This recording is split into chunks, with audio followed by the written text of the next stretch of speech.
get started. Roll call. Bertles. President. Engels. Brown. Here. Dubrovic. Here. Snyder.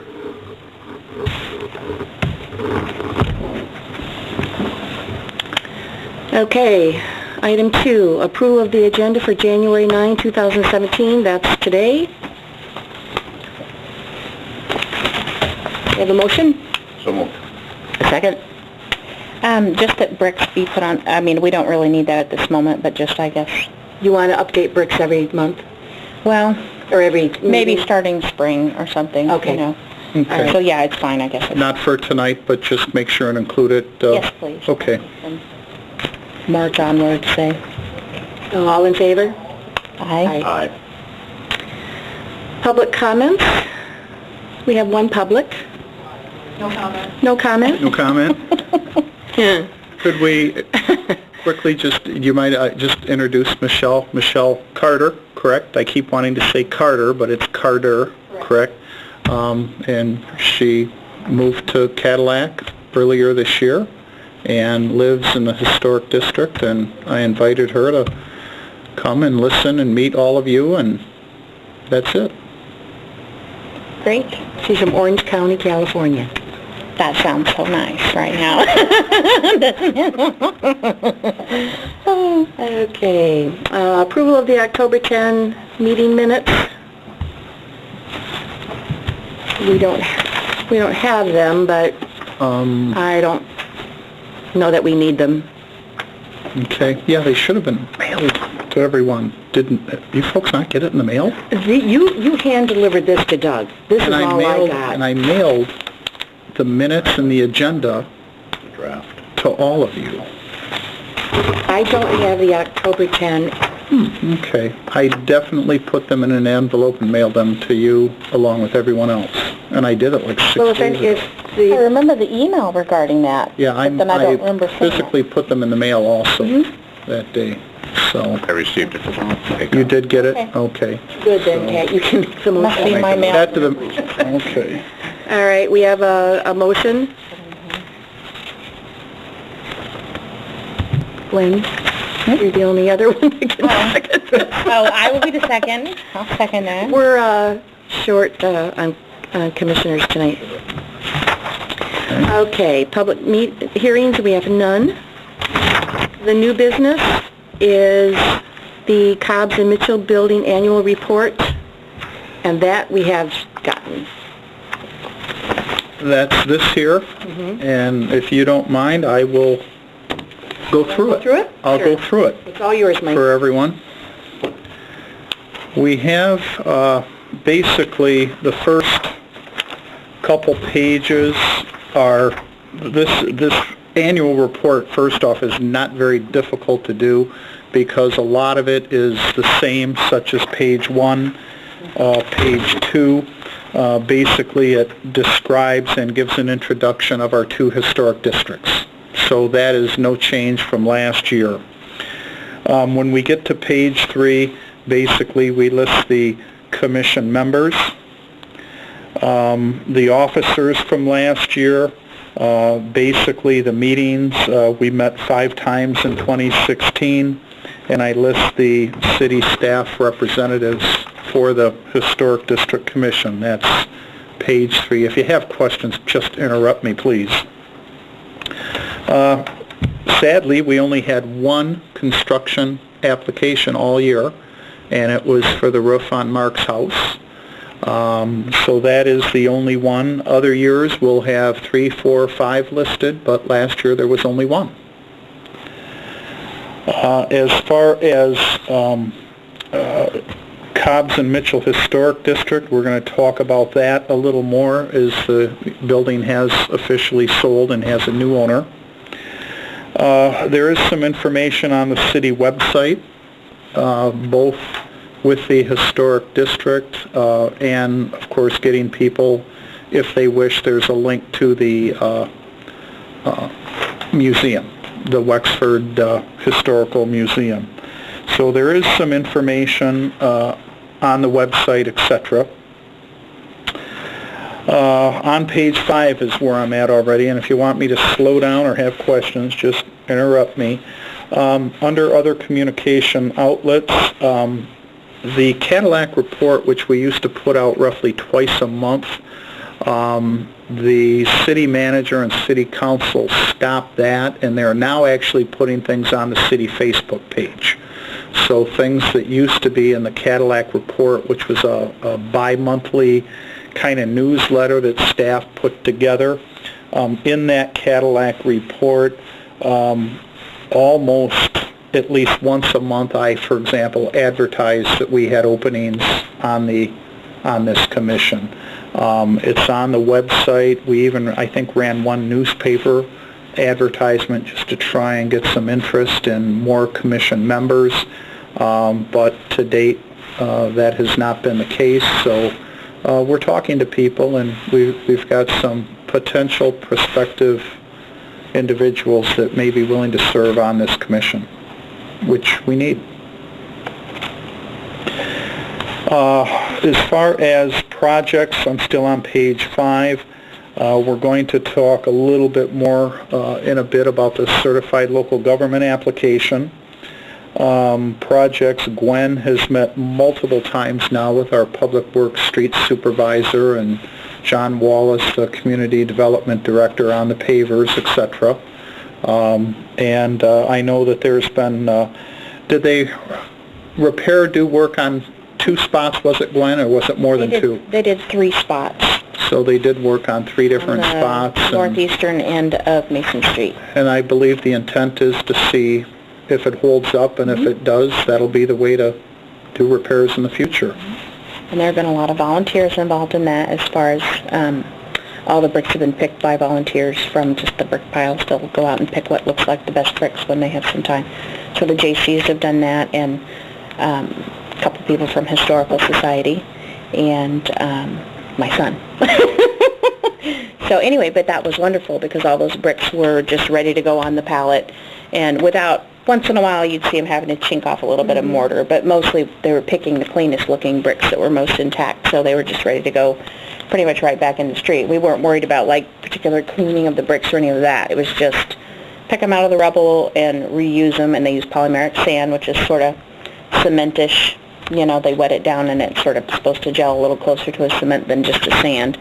So they were doing that as sort of experimental too, to see how that holds up wear and tear wise, as far as washout and that kind of thing. So Were most of the volunteers within the district, from within the...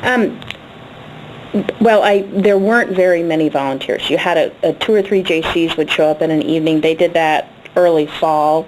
And as far as, no, I could say basically no. The only historical society members were myself and Amy Schmidt. And, you know, we have contacted other groups in the area with kids, which should be, they all need volunteer hours. So we just have to keep hitting that angle to, I think, to get people more involved and thinking of it as a regular project. But it's kind of hard to ask people to come out, because it's hard to do. They're heavy, you know, you can twist an ankle, that kind of thing, you know. Generally, mostly you stay around the ground and pick around the edges, so it's not an issue. But, you know, it's not the most appealing thing compared to easier labor, let's put it that way, you know. It is true manual labor, so we don't get too many takers. And I have to say, once you're out there like an hour, your arms are done. Maybe for a man, maybe 2 hours. But you're like, yeah, my hands are hurting, my arms are hurting. You know, it's pretty hard on you. So chip away at it. Right, a little bit at a time. So we had enough to at least do that first season's test area, and then we'll, you know, move on from there. And hopefully, if we have volunteers keeping doing that, I mean, with the way they did it last year, it was not a significant amount of time from the city street employee staff. So that was really nice that they could just get in there and do it. And, you know, again, if we have the bricks ready for them as far as volunteers, it doesn't eat into a lot of the city budget sort of stuff. You know, you can just do it. So, and they just fit it in around their other projects when they had some downtime, which, you know, sometimes they're super busy, and then other times they have a little downtime, they can squeeze something in. So we were lucky to have them do that. Well, thanks for taking the lead on that. You're welcome. Good. Thanks. Can we go to page 6? And I want to spend a couple minutes This has to do with the activities that were proposed a year ago. So these were proposed at the beginning of last year, and I basically want to quickly go through the activities that were proposed real quick one by one. The first one is the Historic District newsletter to the property owners. We did do one. I did one. They're not that hard to do, so if anybody ever has any information that would fill a couple pages, they can be done more frequently. So if you come upon an article or two that you think might be pertinent, that the property owners within the historic district might be interested, if you get them to me, give me a call, talk to me, we can put together more than one. You know, you just don't want to be, I think, overly redundant with the same thing, but just be aware of that. The Historic District newsletter was delivered, hand-delivered to a couple of the realtors in town, and also emailed, so we did make sure that some of the real estate companies got copies of it. Number 3, annually review the guidelines. That's always open. You know, as we know, we only had one work application last year, so the design guidelines, you know, there are no changes at this time, but that's always something that's open for review, and it's kind of like other documents the city has, whether it be the zoning ordinance or whether it be the recreation plan, these things that are a part of the city. You know, these things can always be reviewed and amended if changes people think need to be made. Number 4, again, historic district or preservation workshops. We discussed a little bit last year trying for sponsors and so forth, and I know the city manager was, we have to be very careful not to specifically recommend one business or contractor over another, but we did not do any workshops this year. We did a year ago. We did the one when just before Nan left. We can always do them, but I know when we did a survey here a couple years ago, you know, we only had 2 or 3 residents within the historic district that even showed any interest in a workshop, and 2 of them were our commission members. So, you know, that's kind of where we're at with that. Number 5 is the Wexford County Historic Society. I haven't talked with them recently, but, you know, there's always an open line of communication if they need anything from us, and obviously if we need things from them, we know where they're at, and we're obviously going to have to be not so much working with the people, but working with the resources they have as we get deeper into the certified local government surveys, property surveys. So, again, feel free to stop me at any time. Review the city's historic district website page. It is updated whenever we give the staff person information, so if there's new information that should be on the website pertaining to the historic district, let us know. It's generally pretty easy to add. So for instance, the brickwork, the paperwork would be a thing, and just the updating status of the Cobb Mitchell building type thing, would that be appropriate? Or my opinion, yes. So I can put something together, maybe email it to you folks, and then I can pass it on to Marcus just for a quick review. But I mean, I think putting something out there would be important. You know, the minutes and everything are always available. For example, the annual report will be put on the city website. That'll all be in there. You know, the only thing with the city website is, you know, sometimes people aren't sure where to find something specific, and if they call, of course, we're able to walk them right to it. But I'm sure, like any website, for people that aren't familiar with it, they may be what's the right word, frustrated, or, just they need to be walked to it. They need to be walked to it. A good example are a few of our real estate agents in town have actually come to me and asked, how to look up things as far as zoning. And once you literally walk them through it, they're like, oh, I see where to find it, and then, they're kind of good to go. So, would this type of information be more in a newsletter form? And I guess where I'm might not be is it not a bad idea. Would we cultivate and encourage to obtain an email list of all of the people in the, that might be a big Residents. Boy, that might be an in the interesting district, thing. and so they just got an email, and so it's very easy for them to look at, and hopefully some of them may want to get engaged in, hey, let's clean some bricks. That's a good thought, because we could maybe do a newsletter and specifically ask people to contact me with their email addresses if they, if we have anything that we want to update. That would be typically a quicker, easier way. I mean, we'd still do a newsletter, but you know what I mean? Yeah.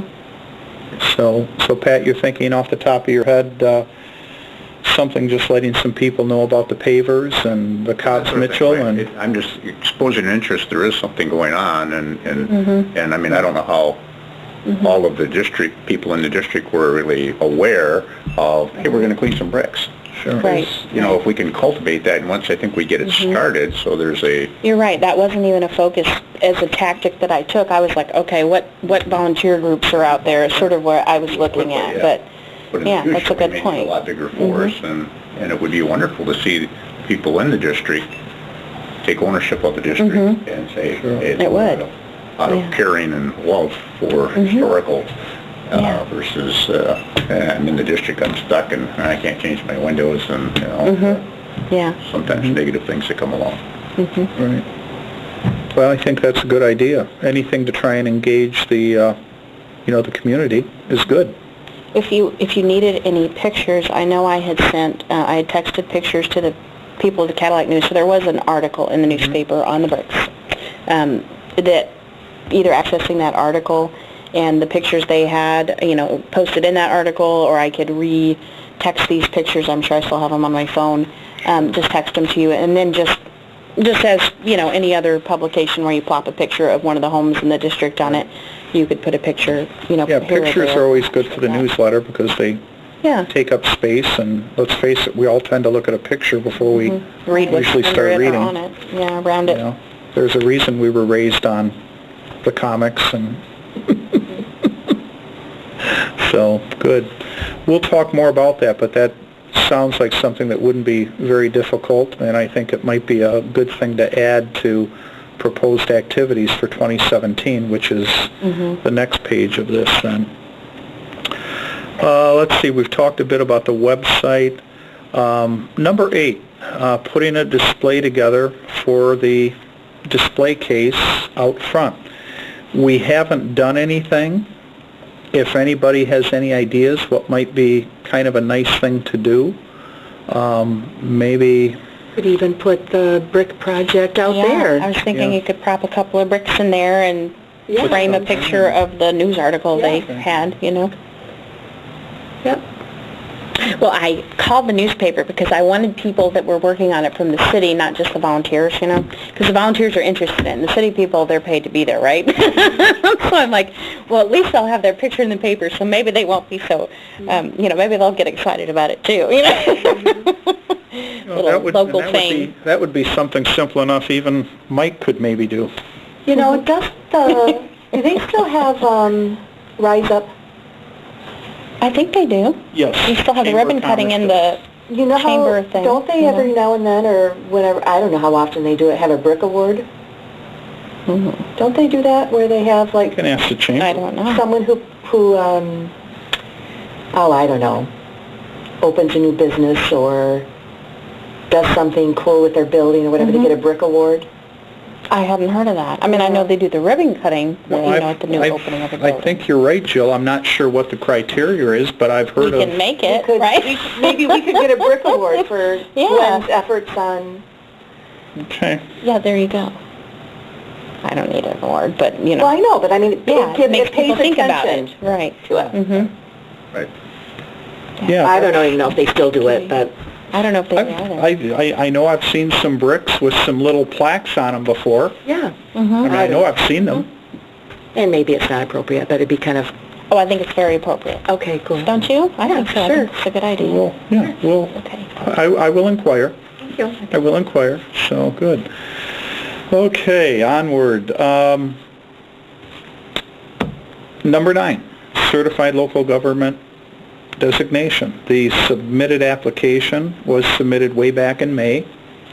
The mayor received a letter in October, which Ed showed everybody at the October meeting. I hadn't seen it yet, and I'll talk about that letter a little bit more. But, you know, we have submitted the application. They've asked for some additional information, which some of it I've already put together, so it's that. The big one we'll talk about later is the goals, and I'll explain what they're asking for. But we'll talk more about that when we get into the old business, the CLG. So that. Number 10 was the South Mitchell Street. It ended up being named the South Mitchell Street Task Force. Ed was involved in that. Ed handled that. It originally started as a Cobbs and Mitchell task force, but they realized it needed to be, it really did need to be more than just a building.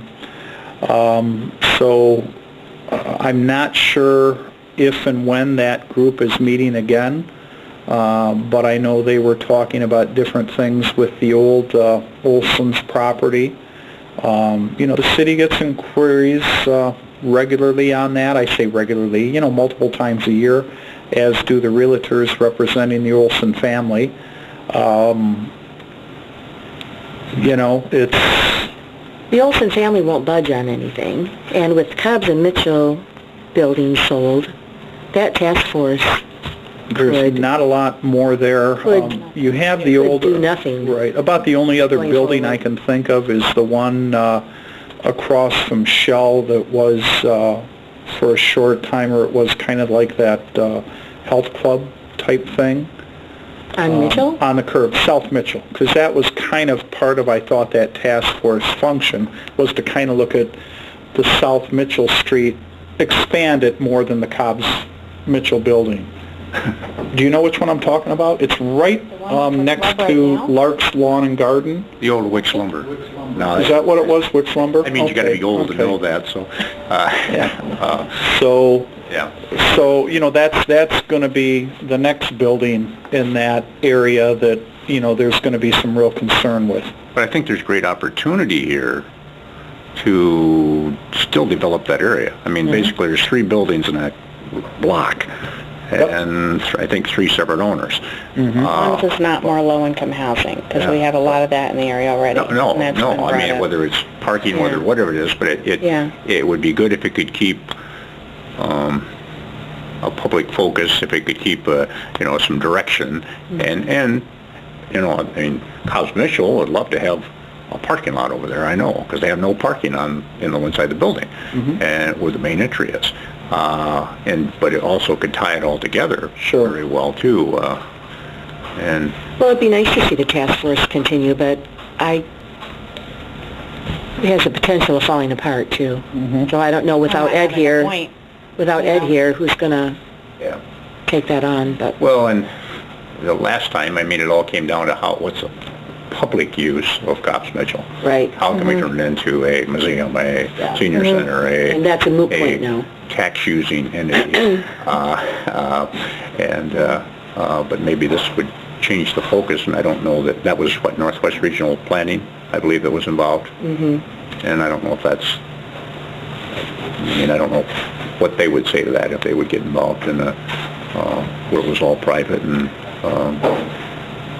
But I think it just offers an opportunity if something were to happen in that block, or Cobbs Mitchell could be the emphasis. Well, we'll keep our eyes on it regardless, and I'm sure others on that task force that area too, because of being involved in that. Now, were you part of that task force, Pat? Or did you sit I on attended that? the meeting. Okay. It was the public Yeah. meeting. That Sure. was really all I was involved in. That was Ed's baby, Ed and Marcus. So I'll let, I will mention to Marcus that, you know, this group thinks that, you know, the task force, you know, with the, obviously, the Olson property, the Old Wicks lumber property, that, you know, there may still be a good reason to have that group meet periodically. I don't know. What do you... I'm thinking really it's more of just the block, the Olson property. I mean, the chances of that ever being used as a grocery store again, I think are nil. Right. And, you know, maybe the Olsons who would be great if they could get involved, if we could offer them a reason that would make sense to them. And then, you know, I don't want to speak for G&Ds or the other. I mean, I think, have wanted to move for some time, and they need to. They got a great business there. Sure. So, but just... Well, the Emmington Insurance moving there, that's worked out very good for them. They're, you know, they've, personally, John has told me that, he said, boy, they've gotten a lot of compliments from their customers and just a more visible site. And, you know, when you look at what they've done, just painting the building and, you know, putting a new, you know, canopy sign in front, I mean, they really spruced up what used to be the old Photo One building. I mean, you know, a coat of paint and, you know, a new canopy sign, and which is good. I mean, those are positive improvements. So, All right, should I move on? to 11? 11, having to do again with the brick pavers, and Ms. Dubrovic seems to be handling it. Yeah. I think we've talked about it We've already talked about it. Yep. So that's basically it for the proposed, or as far as the activities from a year ago. Pardon me. On the bottom of page 6 and page 7,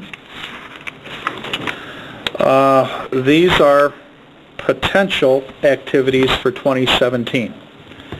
And I put these together for no other reason than a starting point for activities, because the activities really are what you folks want.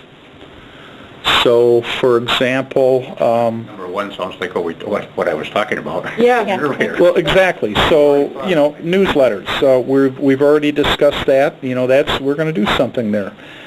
Expand the electronic distribution of the newsletter. We're going to keep doing that. As I said, the last one, we did get it out to realtors. And if we also, in turn, get some email addresses for property owners in the historic district, or basically property owners anywhere, you know, we can distribute it to a larger group. So we'll... That's one thing where, when you flip over to number 5, work with the Wexford County Historical Society to educate the community on the importance of preserving historic resources. They have a new board composition. Amy Schmidt is their new president. I am serving on that board this year, so I will be, I guess, I could have a hands-on liaison role, if you will. But it sure would be nice, because I know they have, you know, it's a historic structure, it's a historic resource. They never end their need of building restoration, you know, because you just don't have the deep pockets to keep doing $1 million and $1 million and this, that, and the other. So they're always working on, whether it's foundation work or brickwork, or, you know, wanting eventually to put the steps back in front, and they're very interested in finding a way to accommodate a lift there and that kind of thing. So just for us to remember, just as much as the Cobbs and Mitchell building, that old Carnegie Library building is not only in the historic district, but of course should be a huge, you know, a huge focus. So if that can be promoted in our newsletters, that would be wonderful, to promote people participating in that or donating to the museum for that, and that kind of thing. So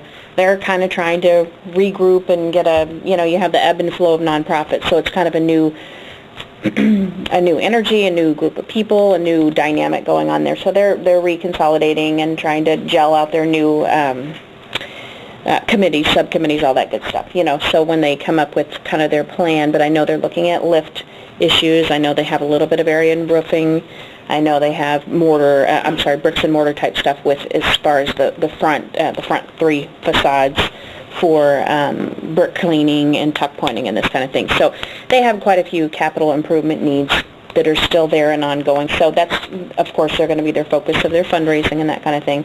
But if we can give them a plug and push those capital improvement projects that they are aiming toward in our newsletters, that would be tremendously helpful for them as well, because not everyone who's a member is in the historic district, and of course there's crossover, but you know, just the more aware our citizens are of what's going on. I think we talk about the display out here, maybe that they could actually help with that too, because I'm not sure most people, even in the district or in the community, are aware of all the gems that are here. In many cases, a lot of have been covered up, but some have been redeveloped beautifully. Sure. And if we could expose them with photographs and what's there, I think and many of the really neat features are interior. And I mean, the Cobb's Mitchell building, there's just some amazing features in there that in many of the houses there are. So, maybe that's something we can make an awareness. Right. So, trying to cultivate some interest in the historic district.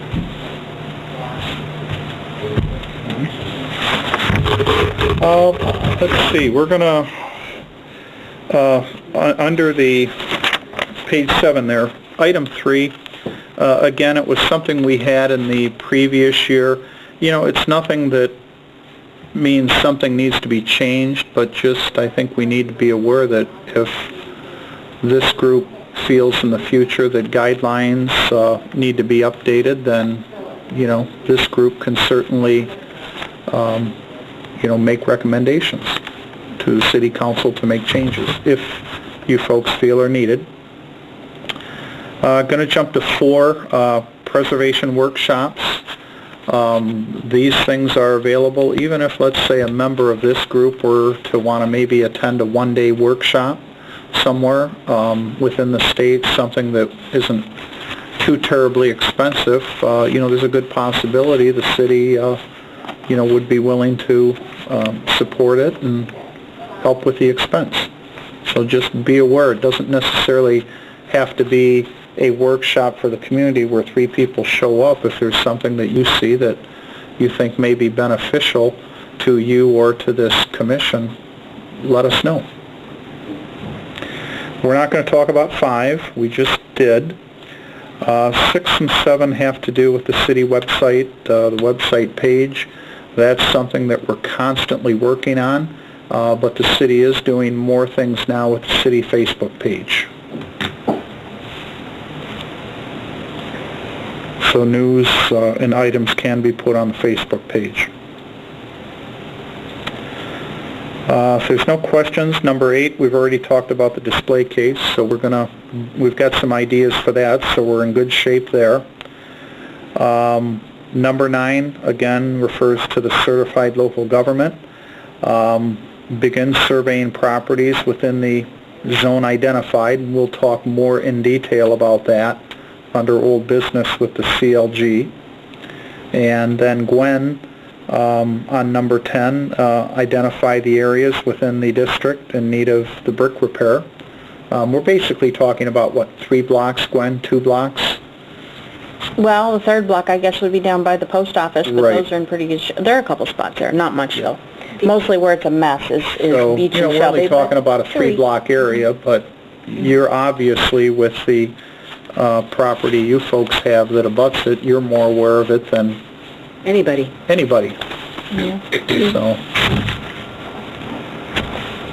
that is it from my end. So we need to Basically, just Approve the- approve it. And then what it will be is it will be sent to City Council. They don't actually have to approve it, but it just needs to be made available to them. So we'll make them aware that it's done. I'm sure I'll print copies of it, put it in their mailboxes. What I will also do is I'm going to change the wording a little bit at the very end where it has to do with activities proposed for 2017. Based on some of the notes that I've written here, I'm going to be a little more specific and detailed as far as activities proposed. For example, I'll put a little more with the Wexford County Historic Society. I'll definitely be more specific with the display case, meaning, information on the brick pavers, talk with the Historic Society group to see if they could provide us with some information. I'm not really going to, unless you want me to, change the activities, but I'm going to define them a little more specifically, and I can certainly email it to you, if that sounds okay. It does to me.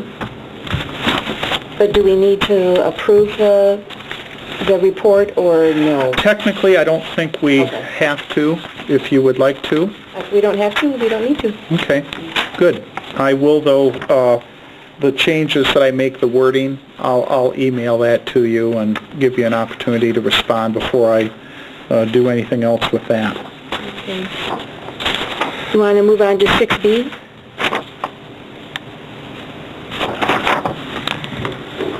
Yes, Pat and Gwen, we're going to need officers for 2017.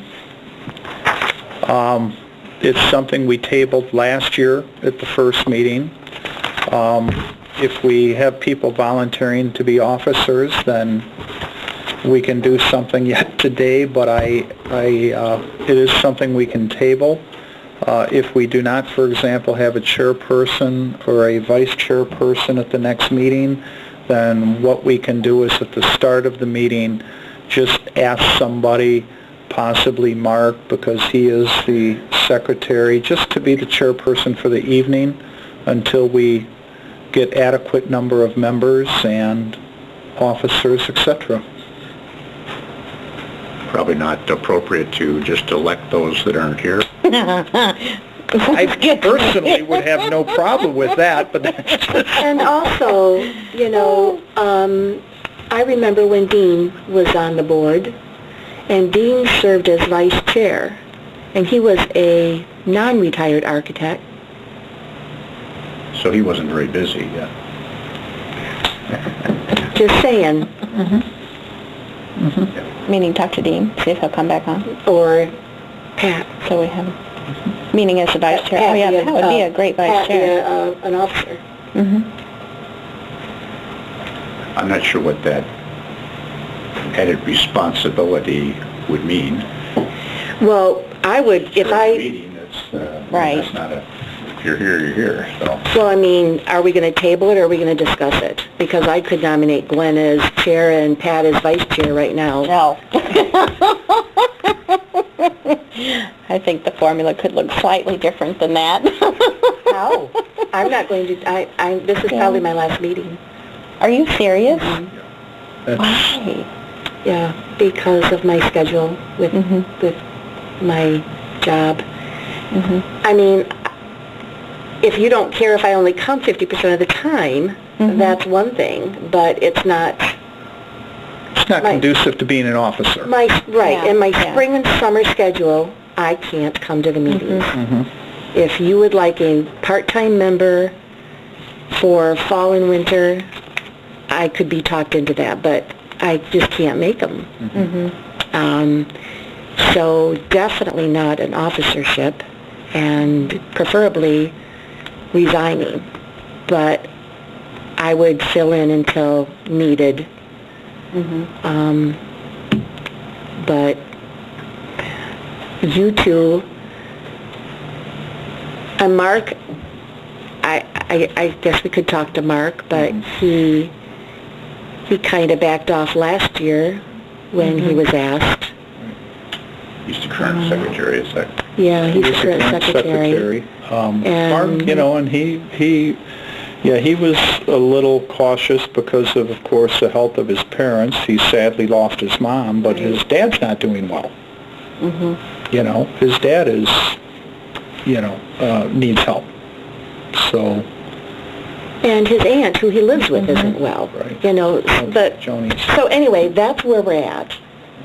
I guess I would propose it'd be nice to have the everybody here when we make that decision, and I don't feel in a position to maybe permanently take any office thing, but I'd certainly be willing to step in and call it, what do we want to call it, temporary, so forth, so until we could do that, until we can get everybody together and discuss it, and I mean, we've got, how many do we have on here now? 5, 6? Well, we've got 5, including Jill. We have 5 members, including Jill, at this time. Right. So we have 2 openings. If Jill does leave us, then, you know, we would then a third. I mean, we'll... Ann is still an active member?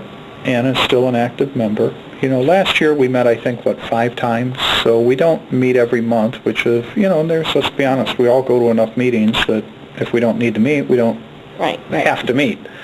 And I think personally with the Cobbs and Mitchell building having sold, that took up a lot of discussion. I was thinking, we only had 1 application last year, seemed so busy, and it wasn't, it was the Cobbs and Mitchell, but it's like 1 app, and that was it, you know. Right, you're right. So, all right, well, shall we table it? We may table it. So, and perhaps some of our audience members might consider if this would be something interesting Looks like we got for 2 them great to members out here. participate. Exactly. It's not that time consuming. By the way, for those of you that don't know, this is Scott Bartlett, and he lives within a few homes owns a home within a few homes of the district. So I think directly across the street from his house is the district. So He'd be a great member. I'm bordered on 2 corners, but however the district is defined. Yep.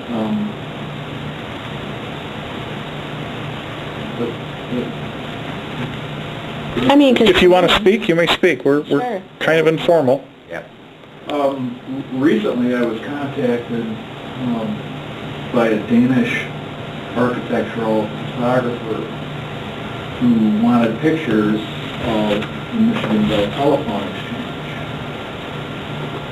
right next to Presbyterian Church. It's a Yamasaki designed building. He was working for whoever the firm was down in Detroit, Smith, but be that as it is, I shot a few photos and sent that off. And this guy's a big Yamasaki fan, and then I showed the images to some other folks, and they're like, yeah, one really depressing looking building. And you know, it sort of begs the question. I wasn't old enough to see the use of that property prior to that building. The original Mitchell house, yeah. Yeah, I mean, it was a grand old house, which obviously would be wonderful to have. That would be the Krieger's building at the corner of Cass and, you know, Mitchell, and a number of other things as well. But, and I only say this just in the sense that once there's an approach and a passing of that point of no return, there's some wonderful resources that you know, they just can't survive given the cost to bring that back to a timely decision and to facilitate that, you know, bringing it up to a useful standard. And so I'm curious about the Michiganville telephone building, which appears to be within your historic district. That was a topic a few years back. Do you remember that, Glenn? Were you on the board when that? I'm not sure. We made them clean their windows, and this was before your time too, Mike. But we had them come to one of our meetings because we didn't like the way it looked, and they cleaned it up. They fixed some windows and did some power washing, which Only goes so far. That only goes so far. Yeah. Well, and I get it, the technology is moving forward, and the dynamics of how an exchange works, or I don't know what kind of switches they have there. I know they took the microwave receiver off the roof last spring, and, they've done some other things, but to my knowledge, all I see is just a couple of utility vehicles here leaking oil all over the place. Right. And then, there's no toing and throwing, there's no activity in and out of the building, and yet, again, this recent request to take a photograph of it, I didn't know that the same person that designed the World Trade Towers, he had designed a building right here in my hometown. Mm-hmm. Did you know that, Pat? I didn't know that either. No. Yeah, the Yamasaki design building, which I'm not trying to extrapolate or say, oh, here's some characteristics of the trade towers and in the fixture here. Yeah, this is his earlier work, but nonetheless, that generated some interest in my mind as to, well, where is this going to go? In much like our Carnegie Library that evolved to, I remember when it was a library. I do too. And, I was pretty emotional when I was told you can't check any more books out, play pages fine. But then it, it became, a compromise of the police department, and you guys all know that, I'm sorry. But again, the phone building, that's a big place. I don't know who the gatekeepers are that makes the decision on where are we going with this or whatever. But that's a nice location, and it's a nice resource, not unlike the Olson's, grocery store, or certainly what way back in the day, we had the Cadillac Square Marina, which has a lot of empty property right there, where Family Fair is. And, railroad tracks are a little bit of a stumbling block for any kind of, big development, but, I'm sorry, I'm just kind of rambling, but I guess I do recall that evolution of, that was pretty busy. Ben Franklin was there, and there was Travis Bay Woolen and bakery, and then there was even there was Target was a store. It was off to the side. It bordered the railroad tracks. It's not there anymore, but that's where I bought my first Texas Instruments calculator. They could use square root. Well, if the Bell Building were to do anything, they would have to come to us, so. Yeah, the way we look at them is as a non-contributing property, because they're not, well, how old is that property? I mean, they may be that It had a major renovation. The exterior was mid-century. totally changed. All the limestone you see down it was added in 1971. I know that because I did it. Okay. I wasn't for the contractor. I mean, we physically did it. So it's not yet 50 years old. 50s? Pardon? Was it a new build in the 50s? I don't know the age of it then. It was a brick building when, I was just out of school and worked for a contractor, and we secured the contract to put the limestone on the... Even if it was the 60s, it'd be considered historic at this point, right? Isn't it 50 years? Yeah, wait, I guess so. This is 2017. Mm-hmm. It's in the district. It's in the historic district, so. Should we move on? I don't know Yeah. how you, being a public utility as such, or a, AT&T, I don't think A&T's got great interest in Yeah. upgrading things like that right now. I think they got a lot of other things they need to do. Who contacted you to take photos? It was a friend of my sister's, who, he comes and does work at the University of Michigan with the College of Architecture.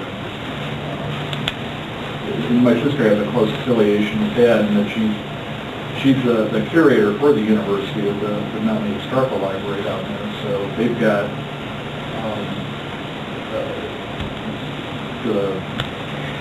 all of the Rouge plant drawings and any number of different architectural collections of historical things. And there's there's a complement of Cadillac history there as well. That stands out is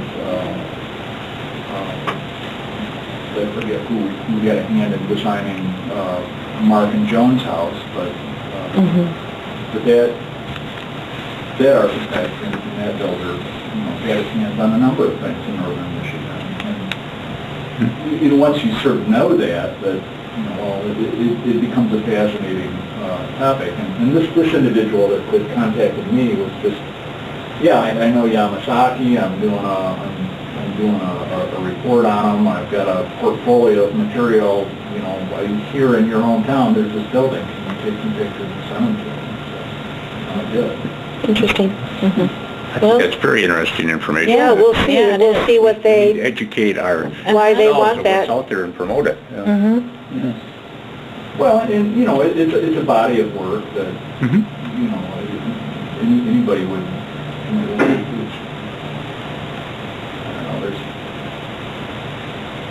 Why is there that Taekwondo dojo at the strip mall? I don't know. It just is. Like why was this building here? It's just always been there. On that one. Let's move on. Thanks. Under old business? Did we resolve our other issue well enough?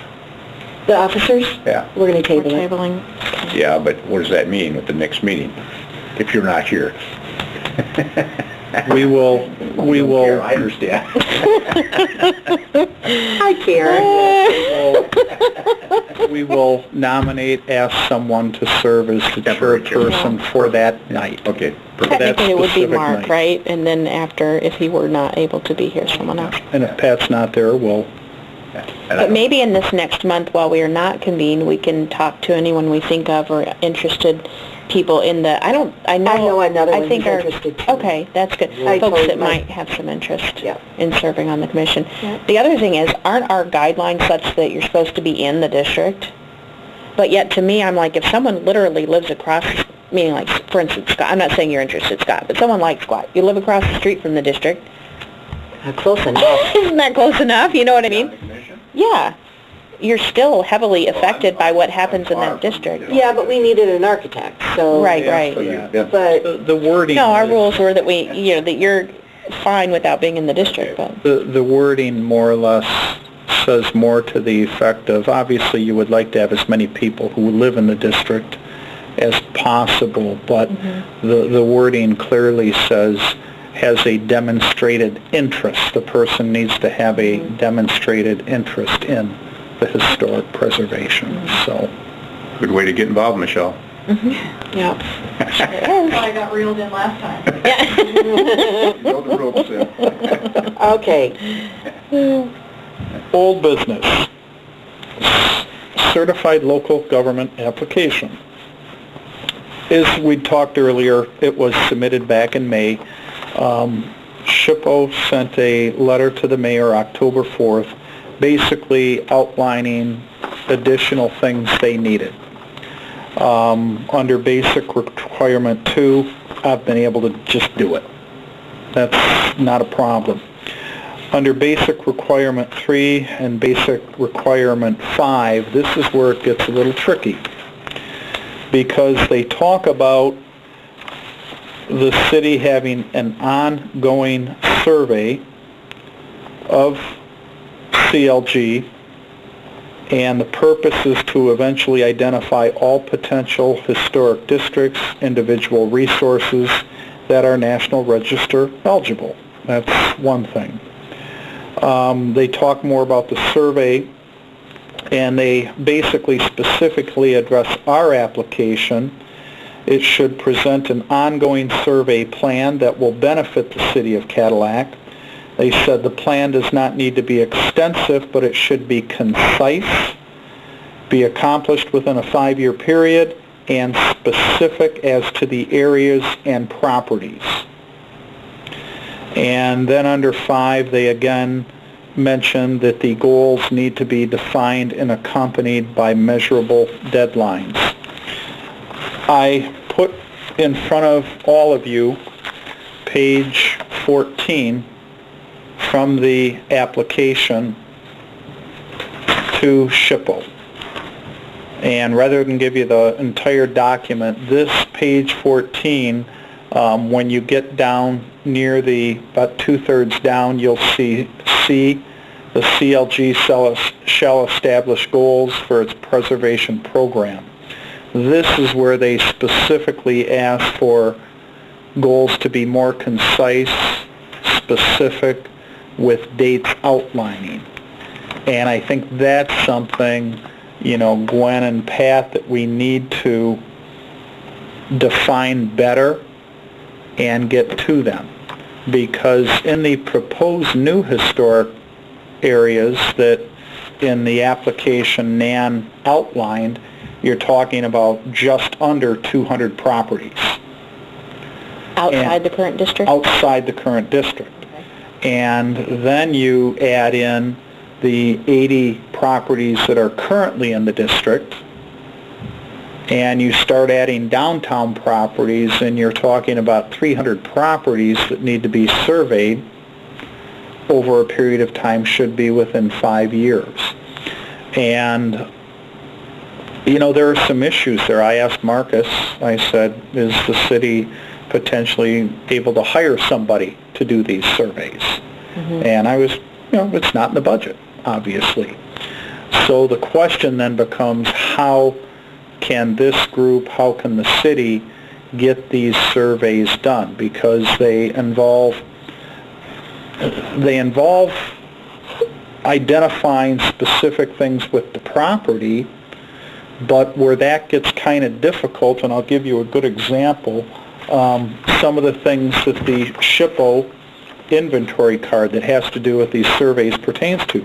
They want to know the type of foundation. Is it stone? Is it block? Is it brick? Is it concrete? They want to know information on windows. Is it wood, aluminum, vinyl? Siding's not as hard to pick. But then you get into the issue that the city, basically, when I came to work for the city, if I need to review something of a property, let's say even for a application for this group, for me to literally go on their property past the sidewalk, I have to get permission from that property owner prior to doing it.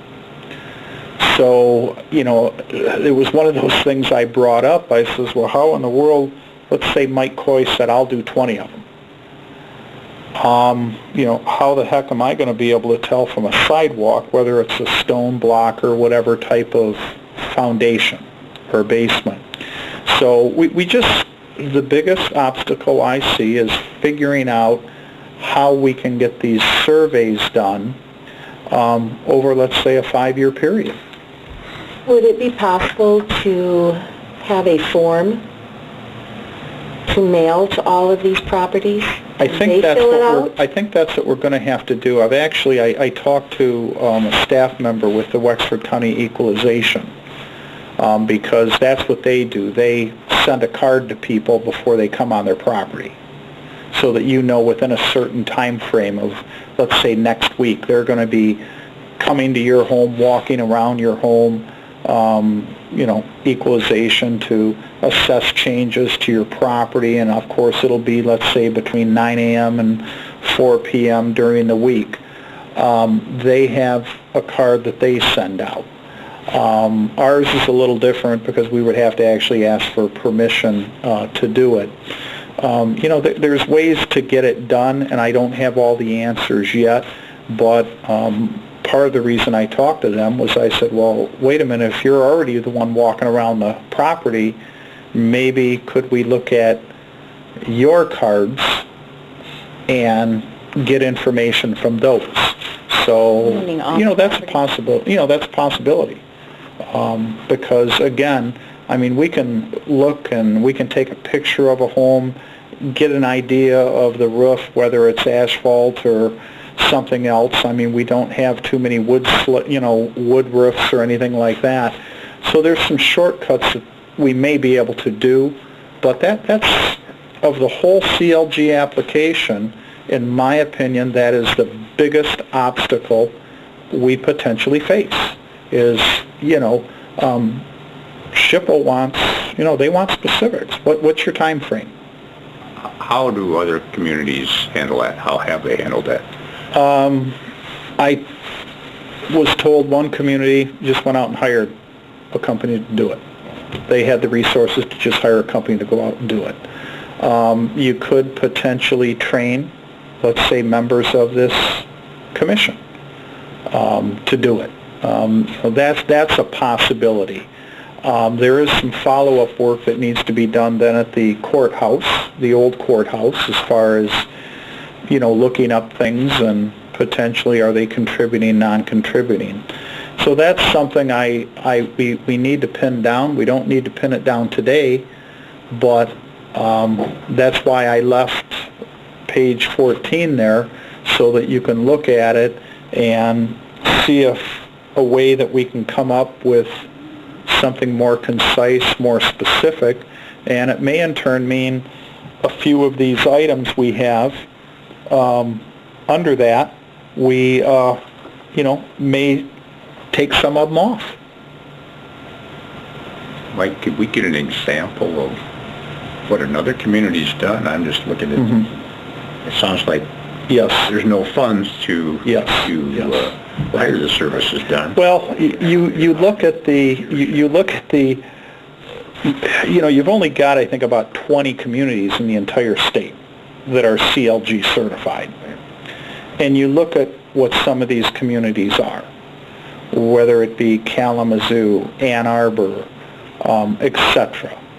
And, they've got such significant historic districts, they literally have a staff person, full-time, Managing all. you know what I mean. And so that's just that's the only obstacle that I personally see. But we do need to address it timely. I mean, they said we had 5 years, and that was probably started a year ago. Well, I mean, it's something we need to figure out, and it's something where, again, Mike Coy could do a few, if somebody else could do a few, but, it's a process that they want specifics. What's your time frame? Well, that's where if we had a list of what had to be done, and maybe that's a workshop or whatever, that, they could train a volunteer on, okay, what are you going to do? I mean, I should be able to analyze that fairly quickly going through it, but what do you want? You don't want to go through it and... I've got the inventory card, and I will say this, the inventory card that SHPO uses is not difficult to understand. It's small. There you are, and half the page is a picture. So they're not asking for a crazy amount, but part of what, concerns me is, you have enough problems getting people to volunteer to serve on the commission, where you're going to find volunteers to say, oh, by the way, over the next 5 years, we've got 300 properties to survey. And I've actually got addresses. I mean, I've got addresses. That's not difficult. Couldn't we just start out by doing a mailer? Right, a mailer with a fill in the blank of we're just evaluating the historic value of your home within the city of Cadillac, and this is completely voluntary, but we'd appreciate, just so we have on file, some of As the a first step. particulars Sure. of the construction of your home to the best of your knowledge, Sure. We probably need to educate them on what advantage there is to them. Sure. That could be a cover letter.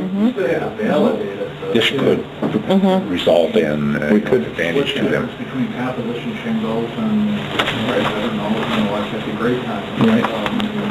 Well, that's not a bad idea, though. I'm thinking if, you could do like a one-page thing. This is basically a half a page.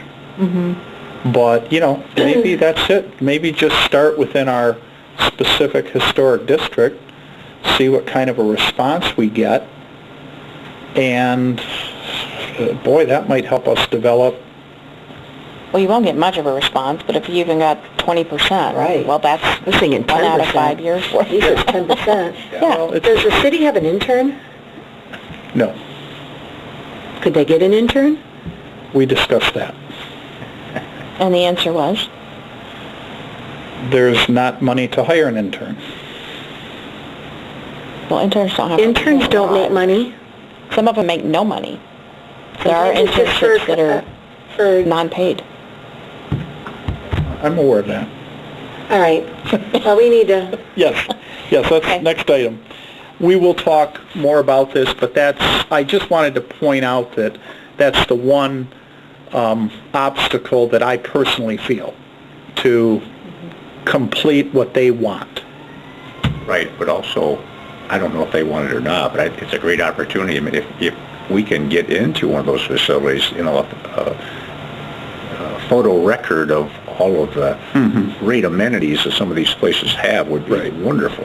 And that's where actually the equalization department, Oxford County, can help us a lot because they've got pictures of every home. Well, they have pictures and they probably have documentation pertaining to some of those That's exactly specifics what... already that you don't... And actually, I just had that discussion today with them because their staff was in our office and said, hey, let me corner you for a few minutes. So, And you're only going to be so accurate because you take a picture of one of these homes, especially not in the historic district, and they may have 30 windows in their home. Well, 10 of them might be wood and all the rest of them might be vinyl or vice versa, you know, so it may not be 100% accuracy as long as you're in a reasonable realm of accuracy as well, you know what I mean? And some people may not even, like you said, it's a lot to come up with 100%. we'll talk more, but I've got just, again, my conversation with Wexford Equalization today was very positive in that possibly... Refresh me why we want this designation. This I mean, is there came knowledge? from, Yeah. this did not originate with the city, this originated with this commission. with Nan. Nan, Yeah. Yeah. Nan brought it before us. Yeah. As that is like a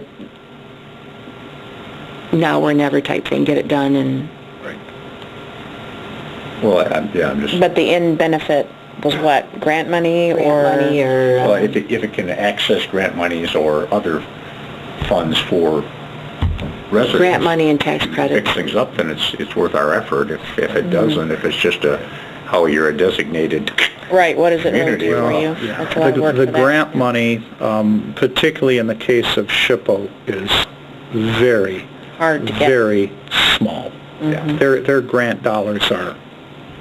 I mean, that's kind of been my thing, is I'm like, ugh, count on grants. I don't see as much money as there used to be, say, 10, 15 years ago, Absolutely. you know, so... But Now, Nan felt very strongly about that and the benefit to that, but I think, was it not primarily for grants and that kind of thing? And I don't know beyond grants what other benefits there would be if you get some more money budgetary-wise in your city or something from the state because of that. I don't know.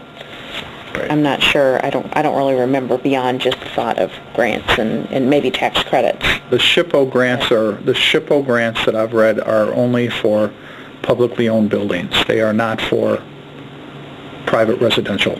Well, aren't the reasons 1 through 7 under C? Yes. And those are the reasons, Pat. What's that? 1 through 7.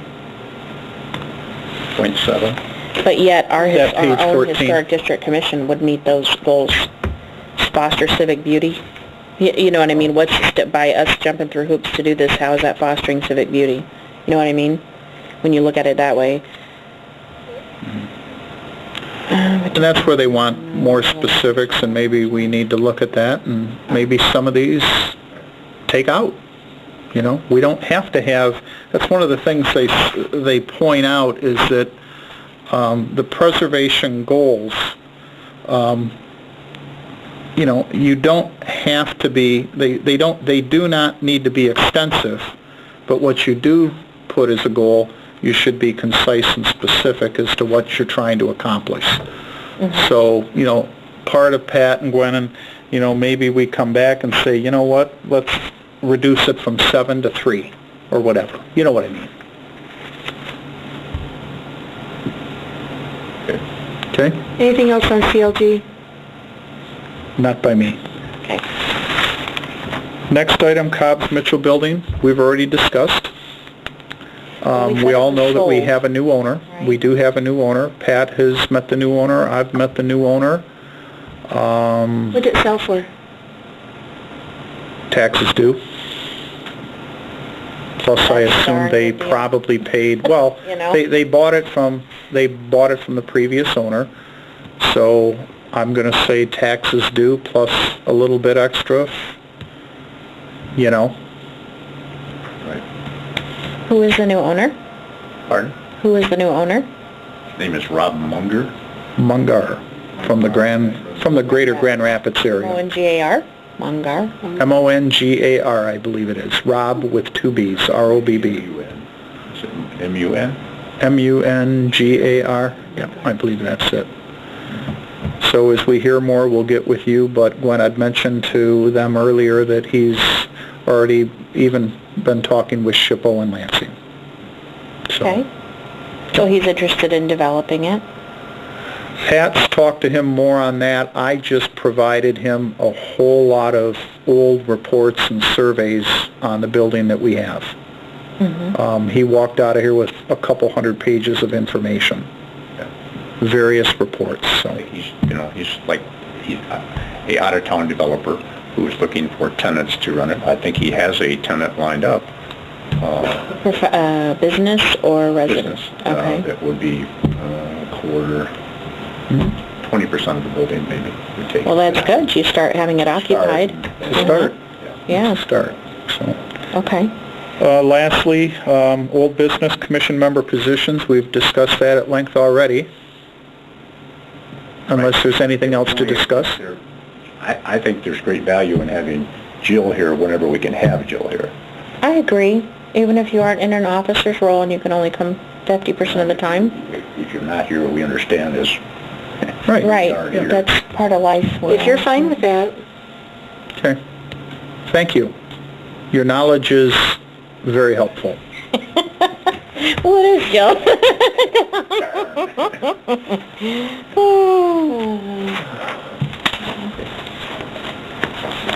I have nothing else.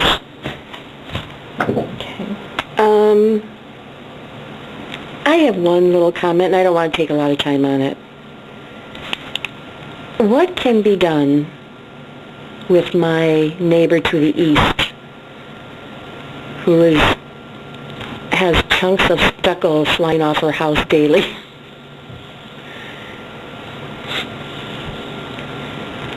From a legal standpoint, I mean, if it is a rental home, it let's is say being rented out right now. it's being rented, then I will make the appropriate authorities within the city know. But if it's owned and the person who owns it lives there, there's very little we can do. But if it is a rental home, Being rented out. then we have a lot of options. But I'm usually driving by, so, it's hard for me to... So I will dig into that tomorrow. Okay.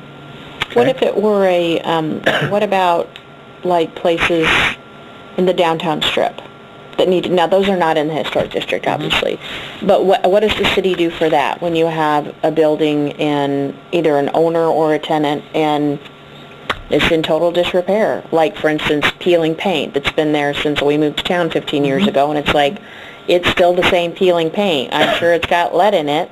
The rest of us have to do lead abatement, right? What about them? And what about the safety of the community walking by that? And it's peeling, so you're getting aerosolized particles, So what is the answer to that, or how is that handled? I'm not an attorney, but I will ask.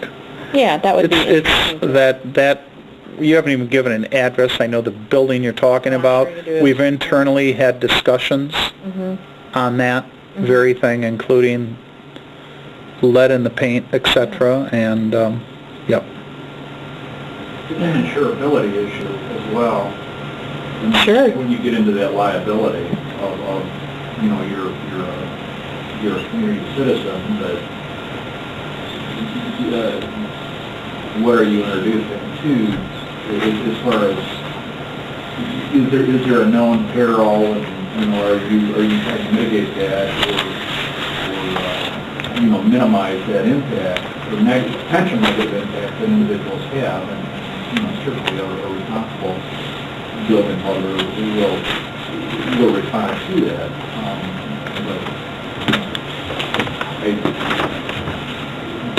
From the alley side, there's a lot of stuff out that you don't see from the street. I haven't even looked from the alley side. Is it bad in the alley too? Well, it looks like they've tried to repair it. I don't know what the timeline is, but I mean, it looks like Speaking to your neighbor. I don't know. Some of that doesn't necessarily take, and so you can, you're putting a Band-Aid on something that Right. needs major repair, so how do you go bad? But anyway, that was my only... Yeah, I'd be interested. Gwen, I'll on get the back with you. commercial side of things I'll as get well. back with you. So, Thank you. any other commissioner comments? I do have another comment. I'll try to keep it brief. There was a, I forgot what they call themselves, but some other commission that is involved with the city in planning and zoning and all this happy stuff, and they had come up with a plan for, there was a request through the city. I don't know if you all read that in the paper or not, or if any of you were here for the open, the public hearing having to do with that, but they were looking at doing, which was not approved as was presented, but a zone for a homeless shelter zone, like basically choking off the whole downtown, all right? So many people were not happy with that, and the city council did ask to send that back to Planning Commission, I think was the name of the body that deals with that. And so looking at other ways to do that, and most of the citizenry were supporting the perspective that, those that were not in agreement with this zone, let's put it that way, were under the supporting a general idea of, well, yeah, maybe you need regulations for a homeless shelter, but put it as a, I forgot what they call it, but basically where it's a case-by-case thing, because they have to have a special use, under the special use permits and all of that, and you have your requirements right there. So what if you have to put that paperwork with every R1, R2, R whatever? Fine, but you don't create a whole zone to advertise, welcome to the homeless district, instead of welcome to the historic district. I mean, what does it provide and offer you as a mindset and an image of your town? There's an analogy I read once that, your character might be the tree, but the shadow that the tree puts off is your reputation, but the reputation, many people see that as reality, even though it's not the living tree, it's the shadow of the tree, it's the image of things. So when you have people moving to town with wanting or interested in starting a business or moving in, checking school districts and all these things, and all the metrics of the community, the interested avenues of support or services or, community-oriented options that they have, they're going to be looking, anyone that's thinking of where they're moving is going to look at multiple factors, and if they're at all aware of zoning or anything like that, they'll look at where zones are as well. So anyway, people were not terribly supportive, other than those that were already essentially staff of one of these homeless shelters, and one or two other people. So there were many other folks here that were not thrilled. So it was not voted in as is. They're going and reevaluating it. But just so you know, it was basically going right through the middle of the historic district also.